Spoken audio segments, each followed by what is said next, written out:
Boys and girls, we're finally back, and I'm very, very excited, but also a little bit sad. On one hand, we finally have a brand new physical anomaly DPS unit, which is super cool, but sad because, at least for me, this kind of means Jane Doe is going to be permanently benched from now on. She's my all-time favorite character, so it's sad to see her kind of ride off into the sunset, but it is what it is. But we shall talk about that whole situation anyways later on. Without further ado, let's get into what we're trying to do today. We want one copy of Alice, and now more than ever, the Wenjin is an absolute big priority, so we have to pick this up as well. We don't have the most pulls, I'm not gonna lie, but we'll see if we can get lucky again like we did. Let's do this.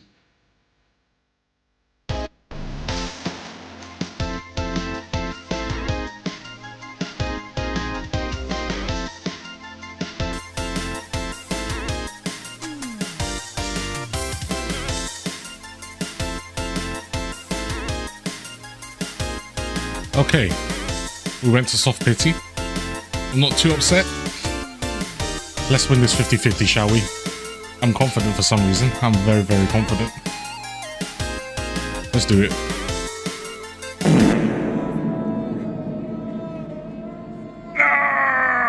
It can't be like this. It's all over. We're cooked.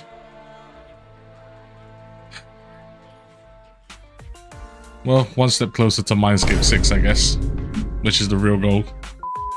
Okay, we're back. Don't look at the polychromes, it makes me feel icky anyways, but let's carry on, shall we?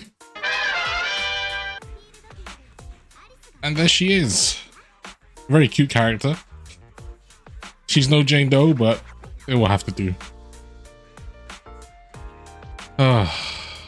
Losing the 50-50 never gets easier, I'm telling you. Okay, the suffering is not over. We now have to get the Wenjin as well. So, let's carry on, shall we?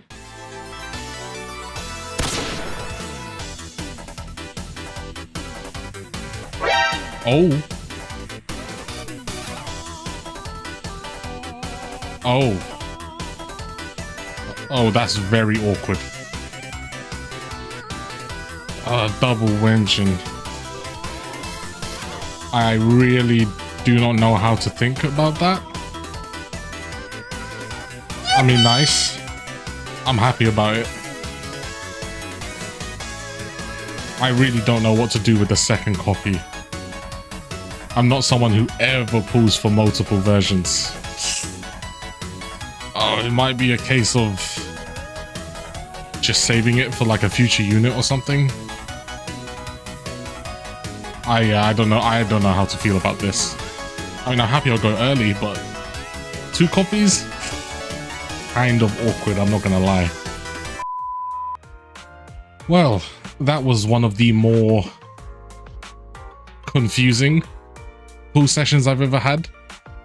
I'm not entirely sure if I'm happy or sad. Somewhere in the middle. But regardless, it's time to get to building. So I will catch you guys when she's ready in a bit. Ooh. Oh boy. We are back. But the building session was pretty rough. It was pretty rough indeed.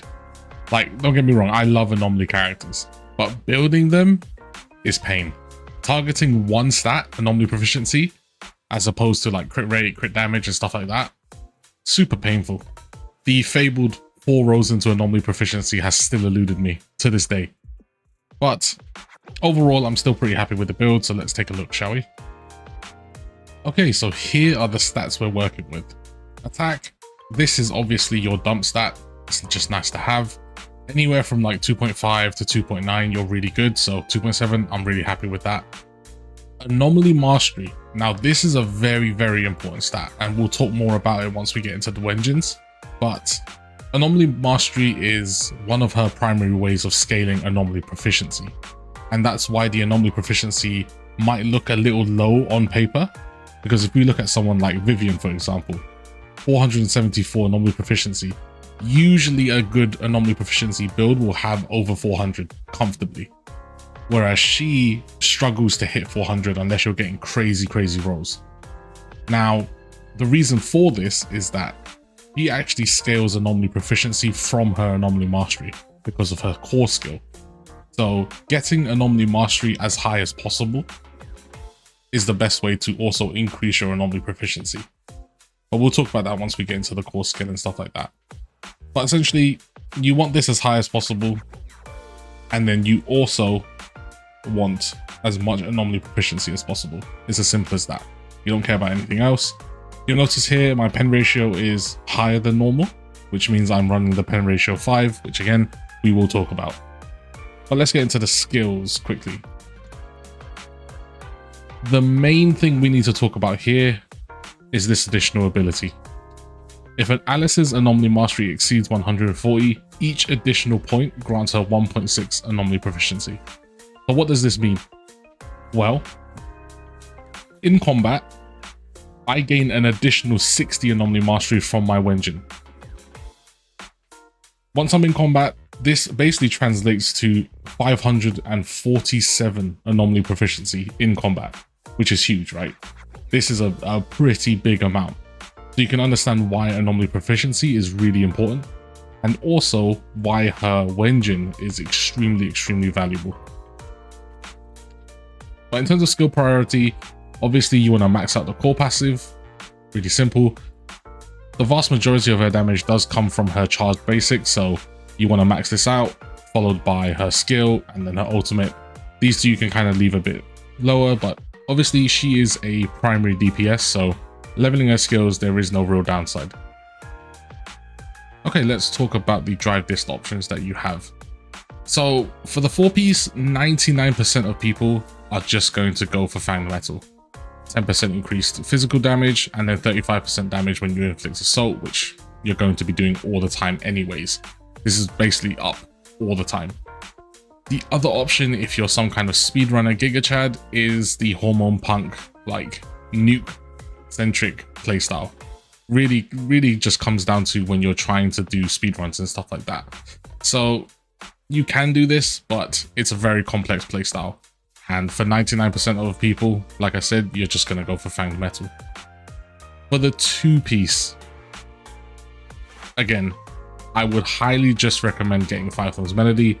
The 8% Anomaly Mastery is really nice. It's going to essentially make it so that you're getting a lot of Anomaly proficiency in combat. Your other option would be Puffer Electro, which does give some pen ratio, which is really nice because she does like that stat quite a lot. And you could also consider the Freedom Blues and the ones that give 30 Anomaly proficiency. But that's up to you. You need to look at the stat spread when you're in combat to see which one's going to give you the most value, which one has the best substats. But for now, I would say this is the pretty standard one that most people are going to go for. Okay, let's look at the individual dish, shall we? So this one all the way through to 3 are going to be very similar. You're just looking for as much Anomaly proficiency and any attack percent as possible. This is a pretty good set. This one's a pretty good disc as well. And this one is probably the best one out of them. They're all pretty similar in that regard. Like I said, the 4 roll has eluded me, so the best I've got is 3. When it comes to 4, you don't really have many options. Anomaly proficiency is just going to be the best one. I wouldn't recommend going for anything else. The only substat otherwise that you care about means you're only going to care about attack percent here. So maybe some pen is an okay 4th option when it comes to that. But yes, as much attack percent as possible on an Anomaly proficiency 4-piece is what you're looking for. The 5 slot, now this is actually quite interesting. Overall, pen ratio, with all things being considered, is roughly about 2% better, 2 to 3% better than the physical damage instead. Primarily, it's much better against the harder enemies, the bosses that have a lot more resistances and stuff like that. So it really comes down to what are your substats. If you have an attack percent or even a physical damage percent that has a ton of Anomaly proficiency, I would just go for that instead, but it really comes down to you. This 6, I personally think there are no options other than Anomaly Mastery. This is what you're gonna try and go for. This is it. Again, this is honestly one of my worst pieces. I can't find a good Anomaly Mastery Disc 6 for the life of me. Every time I roll it, anytime it gets Anomaly Proficiency, I only get one roll. It's truly the most painful thing, but at least this one has one roll in attack percent, right? But yes, like I said, it's really not the best build I've ever done. There's a lot of improvement here to do, and probably this one as well. But I'm very happy with the damage, and honestly, I've invested too many resources in this already. I need to save some for like Seed and Orpheus. So that's that. Okay, it's time to talk about the Wenjin. Now, normally signature Wenjins are the best option, obviously. But in Alice's case, her signature is absolutely ridiculous. You have an extremely high base attack, you have 30% attack, 40% physical damage, on top of providing 60 flat Anomaly Mastery in combat. 60 flat Anomaly Mastery translates to 96 Anomaly Proficiency in combat, which is actually higher than the main stat that you get from a Disc 4. This Wenjin, I cannot stress enough, is insane. And it's almost to the point where I personally cannot in good faith recommend getting Alice if you are not willing to get the Wenjin. Now, can she still perform without it? 100%. But the amount of damage that this Wenjin provides is kind of ridiculous. But that's just my opinion. In terms of other options, if you're someone who has Jane, you can also just use Jane's one. Because she's a main fielder, she's going to be using a lot of dodge counters. So you'll get some value here. Free to play, Weeping Gemini is going to obviously be your best option. But yes, without the Wenjin, I don't think she is significantly better than someone like a Jane Doe, to the point where you need to upgrade, essentially. But that's your call. That's just my opinion.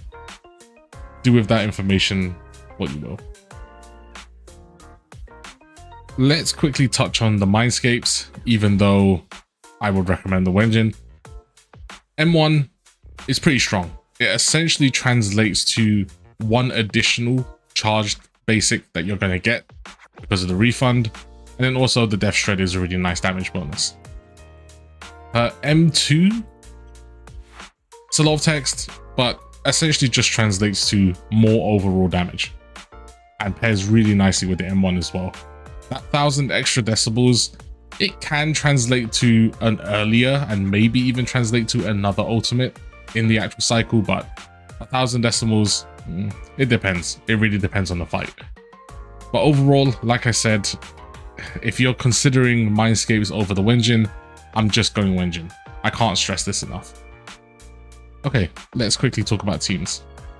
Anywhere Jane Doe would have gone, Alice is now going to go. So the bulk standard team now is going to be Alice as the main DPS, and then a secondary Anomaly unit. So someone like a Vivian would probably be the best. If they're weak to fire, you could go like a Bernice or even a Yanagi. It's completely up to you. And then the support is pretty much always just going to be Yuzuha. They just pair really well together. In terms of other compositions, you could do something a little funky with two supports. So Alice, Astriel, and then Yuzuha. But other than that, that's pretty much it. Alice really does want a lot of field time, so pairing her with like a Jane Doe just wouldn't really make too much sense in my opinion. For a free-to-play option, you could pair her with someone like Grace just for really quick application, but that's about it. And that pretty much wraps it up for Alice. Overall, I'm really happy with her. The damage is great, she plays fantastically. The amount of iframes she has is actually ridiculous. She's basically a physical Anomaly version of Miyabi. It's kind of crazy. But the one thing I want to emphasize again is that without the Wenjin, she is somewhat mediocre in my opinion, and not a big enough upgrade on like a Jane or even a Piper for me to recommend picking her up. But really, that's just my opinion. She's really strong. Pick her up if you really like her. But yes, I'll have a showcase like always after this, so stick around if you want to see that. If not, feel free to like, subscribe, let me know what you think. What kind of stats did you guys get? Peace.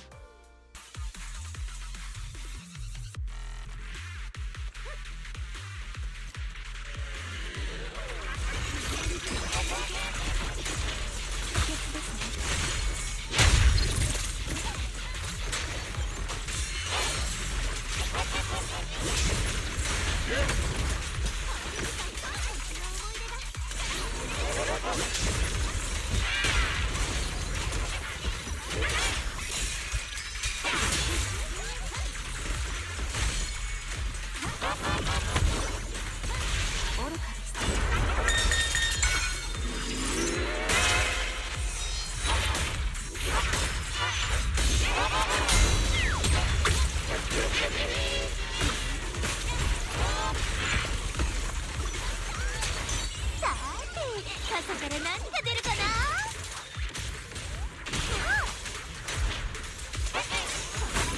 この夏に誓って負けない。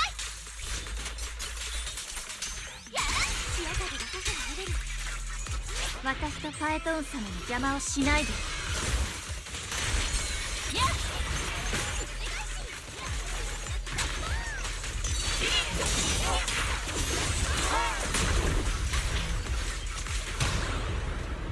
これはどう？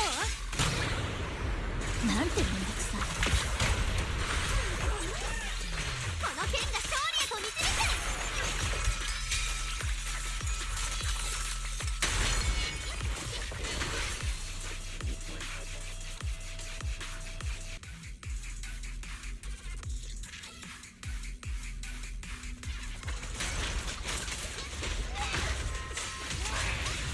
潮風が頬を撫でる。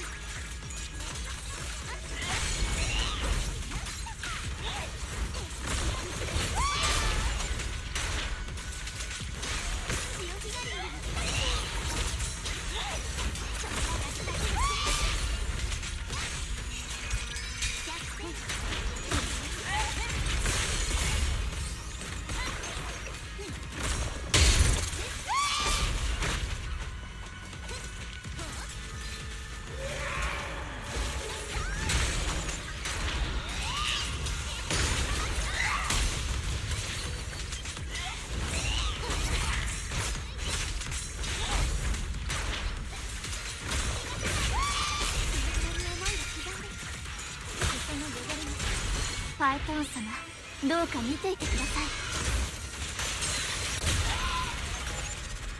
真夏のサプライズ受け取って。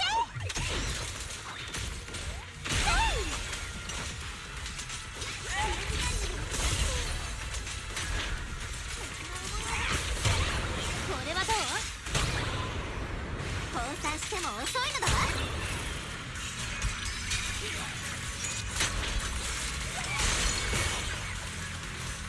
この夏に誓って負けない。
ドレスが汚れると言ってるのです。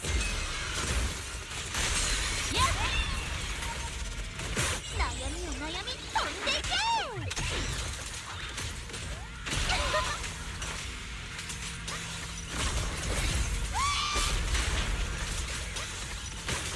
れは夏だけのせ